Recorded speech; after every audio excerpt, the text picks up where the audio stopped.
C'est un panel de discussion qui s'ouvre dans le prolongement des activités inscrites au programme du mois du consommant local. Les acteurs majeurs de la chaîne d'élevage échangent autour des questions cruciales, notamment les goulots d'étranglement à lever pour donner à ce secteur son plein essor. C'est avec les entrepreneurs, ceux qui veulent quand même prendre aussi part, c'est-à-dire faire marcher leurs entreprises au niveau de l'élevage aussi.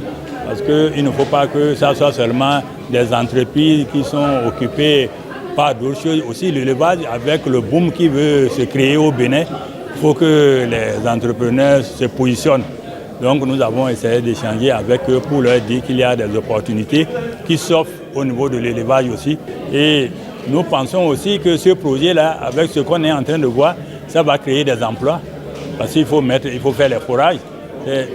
Ces fourrages-là, si c'est fait, les jeunes qui n'ont pas accès à beaucoup de choses pourront le faire et vendre. Parce que vous avez vu aujourd'hui, le pâturage devient rare, mais il faut que les animaux trouvent à manger. Et dans ce cas-là, il faut produire.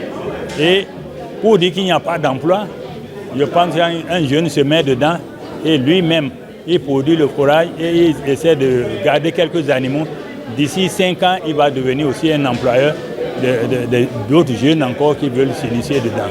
L'activité d'élevage requiert des préalables, au nombre desquels l'accès à un foncier sécurisé. Pour y arriver, le projet de sédentarisation des troupeaux de ruminants au Bénin, PROSER, a associé les élus locaux et communaux au processus. Plusieurs autres opportunités sont expliquées aux participants à cette discussion.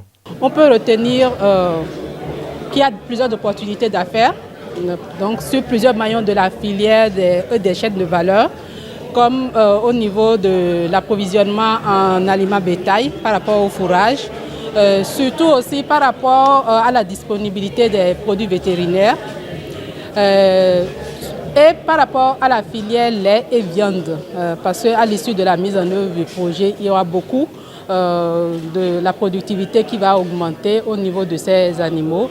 Et donc, le fait qu'il y ait plus de lait et plus de viande, il y a des opportunités au niveau des industries locales pour pouvoir fabriquer soit du fromage ou du yaourt made in Bénin et avoir de la viande de bonne qualité.